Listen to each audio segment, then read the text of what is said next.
that feel? Yeah, I mean, I've never been driven by number one, because if I was, then I'd probably enter a few more tournaments. So to get to number one, only having played half the tournaments the other guys has, it's probably one of the best achievements, I suppose, in sport across all levels, you know. So I'm delighted, but just, you know, for me it's just about trying to get a bit of silverware now towards the end of my career, because I'm ready for the seniors tour. You have royally entertained us this week. I think the match against Judd will live long in the memory, and of course the performance in Preston as well. How have you enjoyed this Coral Tour series? Yeah, it's been all right. Listen,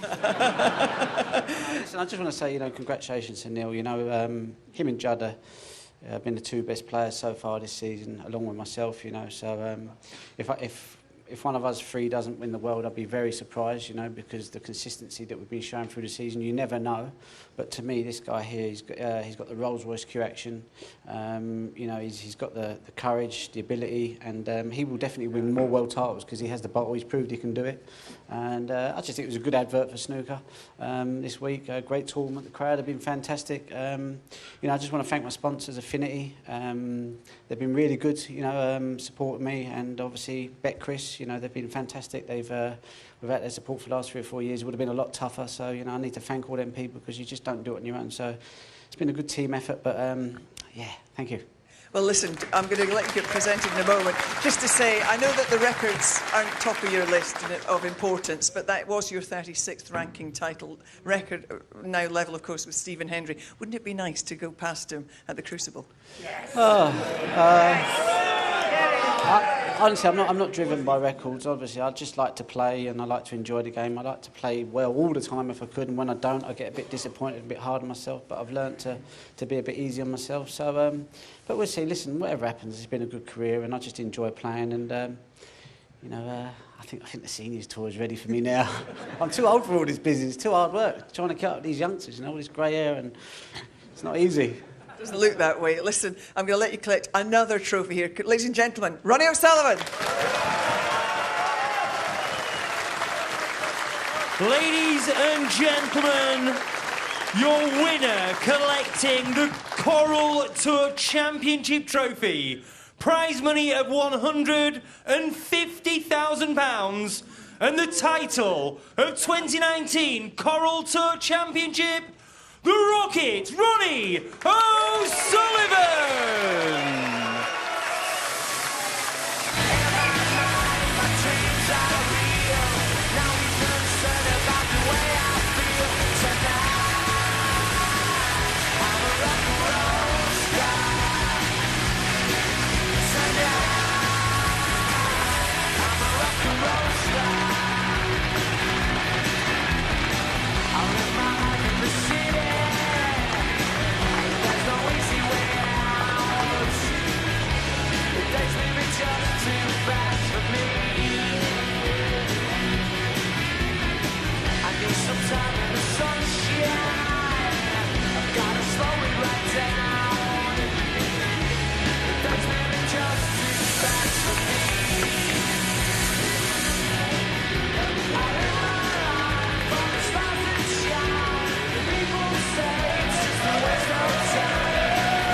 Well, we have got rather used to seeing Ronnie O'Sullivan lifting silverware on ITV Snooker. And there he is again with the inaugural Tour Championship trophy. Stephen Hendry, that's his 36th ranking title. He looks at times to be in the form of his life. We've seen a little bit of everything this week from Ronnie, haven't we? We've seen patience, we've seen power, we've seen sublime snooker, we've seen the full gambit. Yep, and he had to battle his demons tonight, and the way he was playing, he showed a lot.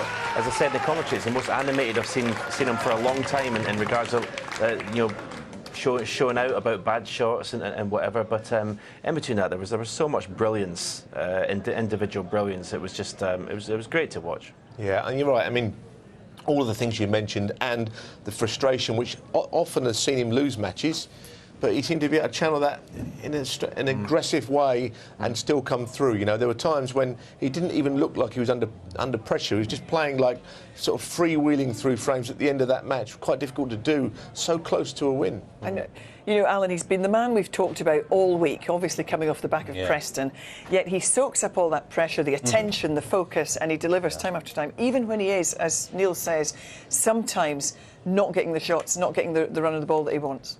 It's a good point, because he does. He comes into every tournament now as the overwhelming favourite, and he lived up to it, we'll have to say.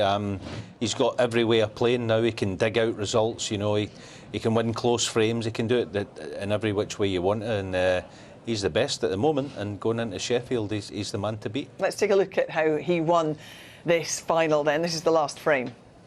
Yeah, this, as Stephen said, was just a lapse of concentration. He's playing for a couple of reds to left middle, and at this level you're going to get punished. These two shots, incidentally, by Ronnie to follow up are not easy.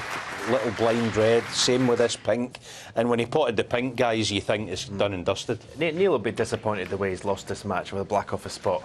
Poor way to lose the last frame, because he had a decent chance there, but once he lost it, it was just inevitable, wasn't it, what was going to happen? Well, I think that was the shot when you know the game's over, because he played the ground. He's got remarkable cue ball control there, and never more than just that one shot alone, which showed you exactly what it is. And the fact is, you know, he's won this event, and he looks by far and away the best pro in the world. I think that Neil Robertson chucked everything he had at him. I thought he's almost a little emotional when he spoke to you, Jill, there at the end, as if, you know, I've given everything I can. He's won the lot, hasn't he? He's got everything. He's got the Coral Cup standings. He's won that. He's won the, I don't know, 36 ranking events. He's just got everything, And hasn't he's creeping very close towards £1 million worth of prize money in a season, which is phenomenal, given, as you say, he doesn't play in all the events. Yeah, and he just plays to win. That's the beauty of it. You know, he doesn't play for money.